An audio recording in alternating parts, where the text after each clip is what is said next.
आज हम आपको पढ़ाएंगे सर्वनाम। नितिन 7वीं में पढ़ता है। वह समझदार है। उसकी माताजी अध्यापिका हैं। उसके पिताजी दुकानदार हैं। प्रेरणा 7वीं में पढ़ती है। उसके पिताजी डॉक्टर हैं। वह प्रतिदिन नृत्य सीखने जाती है। उसे कई पुरस्कार मिले हैं। नितिन के स्थान पर वह, उसके और प्रेरणा के स्थान पर उसके, वह, उसे शब्द आए हैं। नितिन और प्रेरणा के स्थान पर आए शब्द क्या है? सर्वनाम है। संज्ञा के स्थान पर आने वाले शब्द को क्या कहते हैं? सर्वनाम कहते हैं। वस्तुतः यह परिभाषा अंग्रेजी व्याकरण की नकल है।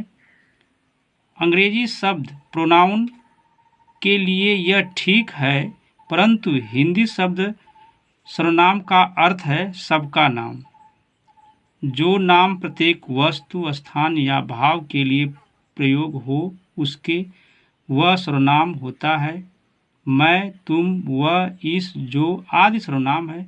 अतः उचित भाषा होगी। जो नाम सभी के लिए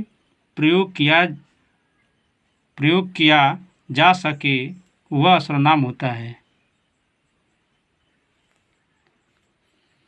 सर्वनाम के भेद क्या है? सर्वनाम के भेद, सर्वनाम के कितने भेद होते हैं आपको बताएंगे।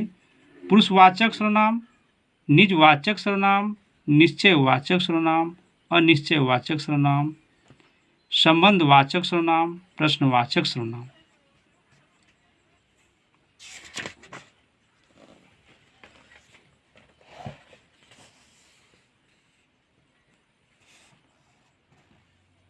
अब इसको जो है कि आप देख लीजिए। पुरुषवाचक सर्वनाम ऐसे सर्वनाम जो वक्ता, श्रोता और अन्य व्यक्ति के लिए प्रयोग किए जाते हैं पुरुषवाचक सर्वनाम कहलाते हैं। जैसे मैं, तुम, वह पुरुषवाचक सर्वनाम है। पुरुषवाचक सर्वनाम के भेद क उत्तम पुरुष ऐसे सर्वनाम शब्द जिनका प्रयोग वक्ता या लेखक के लिए करता है उसे पुरुषवाचक उत्तम पुरुष कहते हैं। क्या कहते हैं? उत्तम पुरुष। जैसे मैं गीत नहीं गाता, हम पहुंच जाएंगे, मेरी बात उन तक पहुंचा दो, हमारा कहना ही बहुत। इन वाक्यों में मैं, मेरी, हम एवं हमारा उत्तम पुरुष है, मध्यम पुरुष। ऐसे सर्वनाम शब्द जिनका प्रयोग सुनने वाले के लिए किया जाता है मध्यम पुरुष कहलाते हैं। जैसे तू कब चलेगा, तुमने ध्यान दिया था, आप कहेंगे तो बताऊंगा, सौम्या तुम्हारी तरह नहीं है। इन वाक्यों में तू, तुमने, आप और तुम्हारी मध्यम है, अन्य पुरुष। ऐसे सर्वनाम जिनका प्रयोग किसी अन्य व्यक्ति के लिए किया जाता है उन्हें अन्य पुरुष कहते हैं। जैसे वह क्या बता रही थी, उसे यहीं बुला लाओ, उसने नृत्य नहीं किया, उन्होंने समय पर कार्य किया। इन वाक्यों में वह, उसने, उसे और उन्होंने अन्य पुरुष है। निजवाचक सर्वनाम ऐसे सर्वनाम शब्द जिनका प्रयोग बोलने वाला अपने लिए करता है उन्हें निजवाचक सर्वनाम कहते हैं। जैसे मैं खाना स्वयं बना लूँगी, अपना सामान खुद उठा लेना चाहिए। इन वाक्यों में स्वयं, अपना और खुद निजवाचक सर्वनाम है।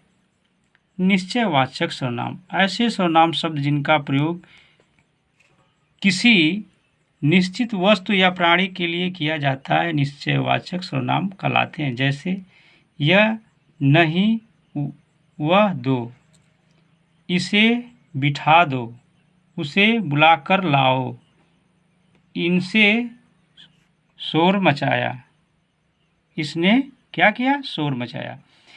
इन वाक्यों में यह, वह, इसे, उसे और इनसे निश्चयवाचक सर्वनाम होता है। अनिश्चयवाचक सर्वनाम ऐसे सर्वनाम शब्द जिनसे वस्तुओं या प्राणियों के निश्चित होने का पता नहीं चलता, उन्हें अनिश्चित वाचक सर्वनाम कहते हैं। जैसे कोई चल रहा था, कुछ गिर गया। इन वाक्यों में कोई और कुछ अनिश्चित वाचक सर्वनाम है। संबंधवाचक सर्वनाम, पांचवा पॉइंट है संबंधवाचक सर्वनाम। ऐसे सर्वनाम शब्द जिनका प्रयोग वाक्य में एक दूसरे के साथ संबंध बताने के लिए किया जाता है, उन्हें संबंधवाचक सर्वनाम कहते हैं। जैसे जिसने चलना था वह नहीं आया, जो करेगा सो भरेगा, उसकी लाठी उसकी जिसकी लाठी उसकी भैंस, जैसे चढ़े थे वैसे उतरो। इन वाक्यों में जिसने, वह, जो, सो, उसकी और जैसे वैसे संबंधवाचक सर्वनाम है। प्रश्नवाचक सर्वनाम।